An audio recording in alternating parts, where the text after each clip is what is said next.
Entonces, un cordial saludo para todos. Iniciamos pues con un tema muy importante que se llama medidas de localización. Pero quiero que ustedes vean este paralelo.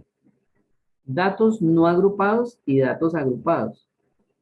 ¿Cuál es la diferencia, muchachos? Muy sencilla. Que los datos no agrupados son los que no están en tablas de frecuencias, mientras los datos agrupados sí están en tablas de frecuencias. ¿Listos? Entonces, ¿qué significa? Que a pesar, como ustedes ven ahí, pareciera que todo fuera exactamente igual, ¿sí? Y en relación, pues sí, hay muchas analogías, pero van a cambiar las fórmulas, van a cambiar los análisis y hasta van a cambiar los gráficos. Entonces, nosotros, para describir los datos, porque es que nosotros estamos en estadística, ¿qué? Descriptiva, estamos describiendo los datos que son producto o resultado de una información, ¿sí? Que cómo recogemos, recopilamos o, ¿sí? Esa información o recolectamos, ya lo vimos la tutoría anterior, que era por medio de las encuestas. Entonces, algunos la hicieron virtuales, muy bien, otros espero que hayan hecho los cambios de pronto que se les dijo. Y después de que ya tenemos esa información, esos datos, empezamos a desarrollar los descriptivos. ¿Cuáles son esos descriptivos, muchachos? Estos.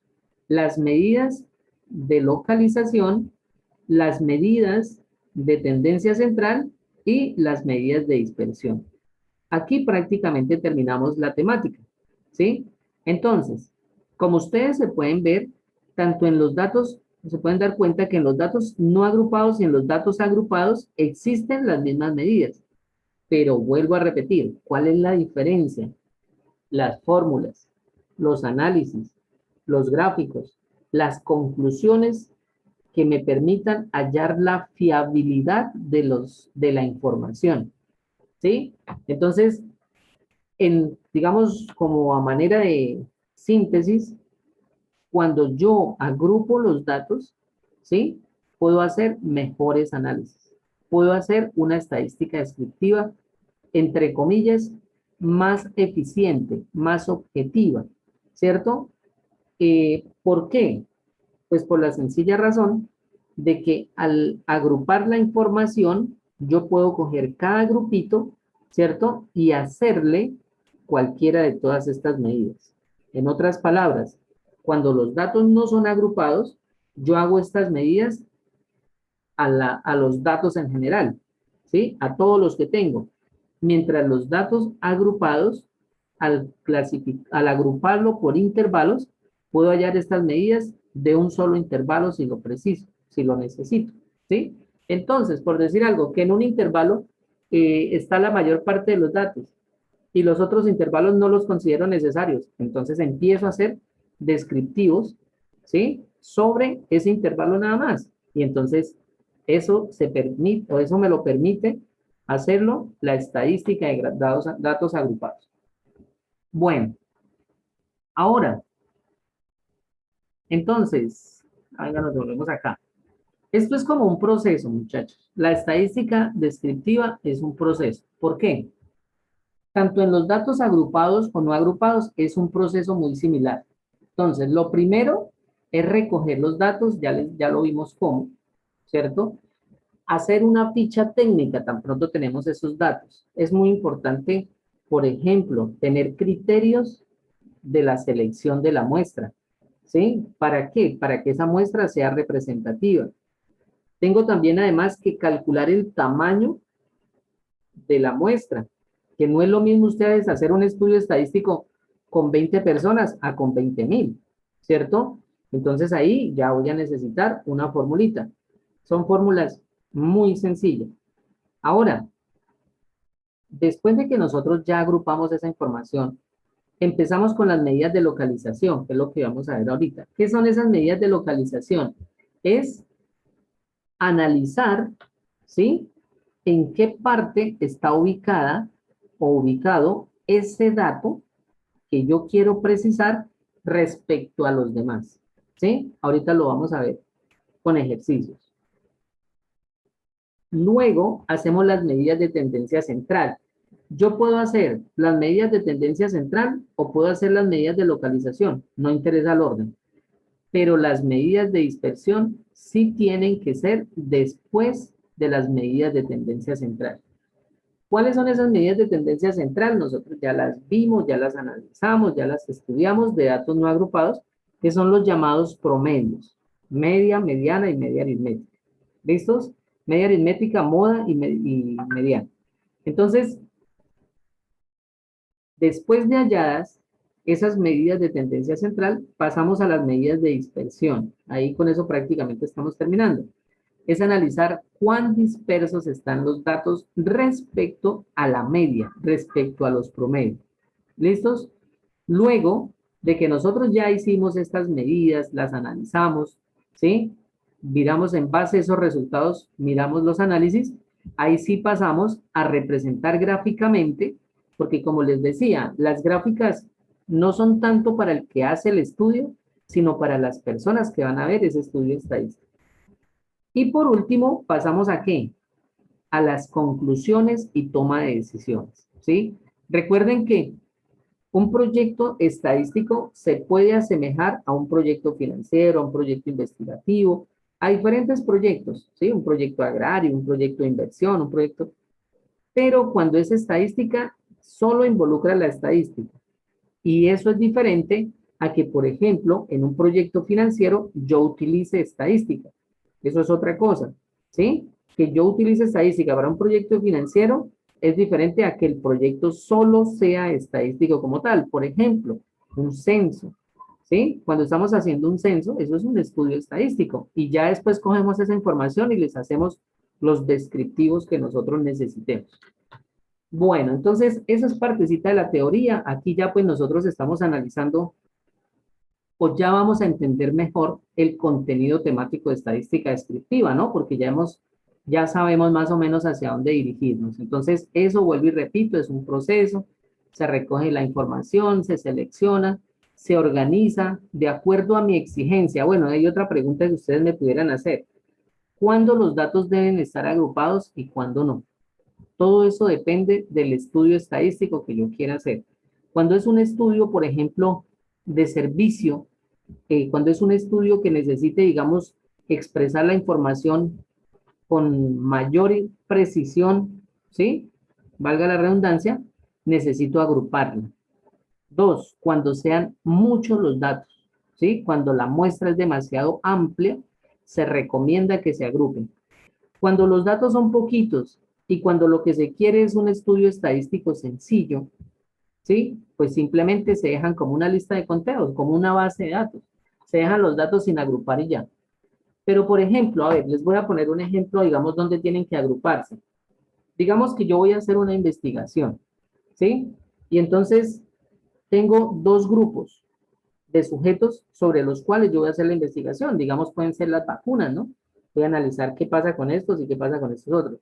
O, por ejemplo, en algo académico, ¿no? Yo voy a proyectar, digamos que a uno les voy a enseñar de una manera y a los otros de otra. Y después yo empiezo a comparar cuál de los dos grupos lo hizo mejor. Entonces, en este último caso, es cuando nosotros necesitamos agrupar la información, hallar los descriptivos necesarios para estar comparando los resultados de un grupo con los del otro. ¿Listos?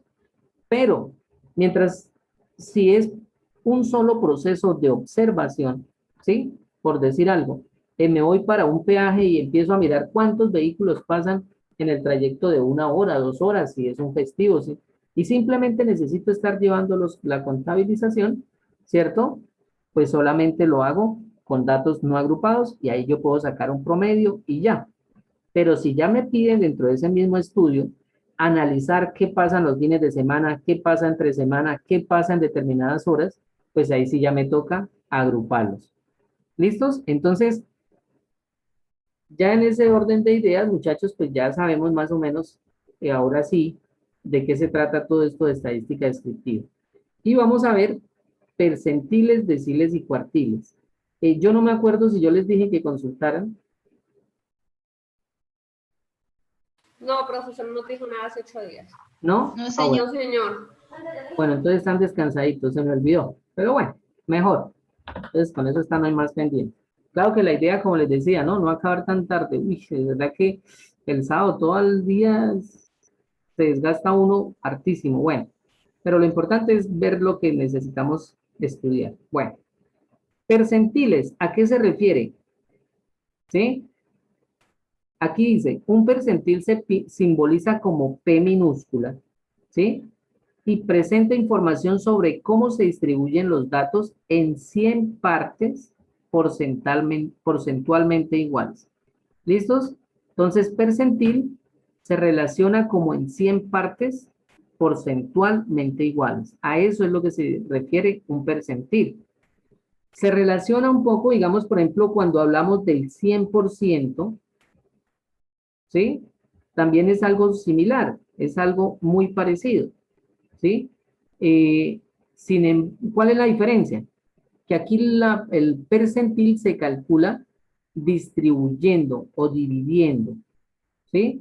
Mientras aquí el porcentaje es simplemente una medida estándar, el 100%, que se relaciona con la unidad. Entonces, ¿qué es lo que pasa? Digamos, ¿cuál es la diferencia? Que cuando yo hablo del porcentaje, como tengo el 100% como unidad, yo puedo calcular el 200%, el 1000%, el 1.000.000%, el 0,0005%. Mientras acá con los percentiles no. Con los percentiles lo que yo hago es fijar un índice, que es el que tiene esta fórmula, ¿sí? Un índice que no me va a variar, porque si ustedes miran, este 100 significa que está dividiendo por 100, ¿cierto?